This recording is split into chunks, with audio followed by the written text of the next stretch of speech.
Are you new to programming? Well, this video is for you. Yeah, boy. Hello guys! Welcome back to my another videos. Today we're going to talk about the introduction to programming in Java language. So therefore, let's begin. So, ano nga ba ang programming?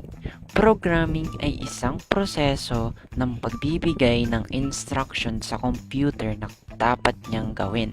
For example, sa paggawa ng software, paggawa ng games, hindi yun gumagana basta-basta nang wala kang binibigay na instruction sa mga yon. So, paano ka ba maiintindihan ng computer? Dito papasok ang mga languages. Okay? At maraming iba't ibang language na ginagamit upang maintindihan ng computer natin ang instruction na ibibigay natin sa kanila. Isa na nga roon ay ang Java, which is ang pag-aaralan natin ngayon. Ngayon, ano ba ang Java? Okay, Java is one of the most popular languages na ginagamit ng mga tao na related sa programming. Bakit? Dahil simple ito ay beginner friendly, madaling gamitin kung iintindihin. Isa itong OOP. Anong OOP? Object-Oriented Programming. So para mas maintindihan yung Object-Oriented Programming, think of it like a technique where nagagamit mo ito upang ma-organize mo ng maayos ang code. Meaning, ang Java ay isang OOP.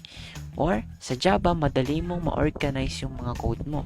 Kasi sa Java, guys, meron tayong tinatawag na object, meron din tong blueprint, which is the class, and meron din tong method na i-structure mo kung saan mo ilalagay yung mga code mo. So, mas madali mo siya ma-manage. Ganun ang Java.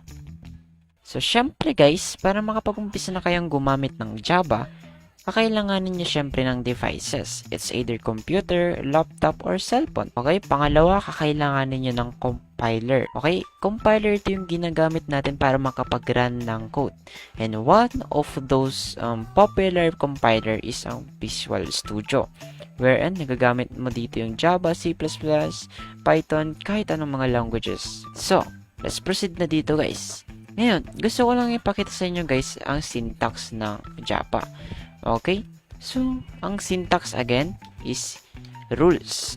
Syntax languages na ginagamit nyo. Ito ang syntax ng Java, which is ang rules ng Java. Ibig sabihin, kapag hindi mo ginawa, ibig sabihin mag-error ka kapag hindi mo sinunod yung mga rules ni Java or ng languages na ginagamit nyo. Okay, so sa syntax ni Java, simple lang. Una, mag-declare kayo ng public class and then gagamitin nyo yung folder name nyo dito which is yung file name nyo and then gagamit kayo ng method and then after that, curly braces and then doon na yung mga block of code nyo. Okay, so gusto ko na malaman nyo ang syntax ng Java is ganito. Una, ilalagay nyo muna, i-declare nyo muna yung public class name nyo. Okay, so ito yung class natin. So, public and class and then yung name nyo. So, dapat lagi nyong isipin na dapat parehas yung file name nyo and yung class name nyo. So, yung file name natin dito is Java. So, kaya yung class name natin is Java. Ngayon, gusto ko na isipin nyo, itong class natin is like a blueprint. Okay? Ito ay kumbaga plano mo. Ngayon, paano mo may sasagawa itong plano mo na Java? Gusto mo mag-code ng Java? Eh, di gagawa ka na naman ng curly braces. Okay? And then, sa loob ni curly braces, gagamit ka na ng method. Okay, so yung method na yun yung tutulong sa'yo na ma-turn mo yung mga plano mo into a real code. So, tandaan nyo na lang itong public static void main, parenthesis, string, args, box bracket, and then another curly braces. Ang Java is case sensitive siya. Okay, so kailangan huwag nyong mamali ang mga naka-uppercase and naka-lowercase. Pero wala muna tayong block of code. More on syntax muna tayo. So, ganyan lang guys. So, see you again on my another Learn in 4 Minutes video.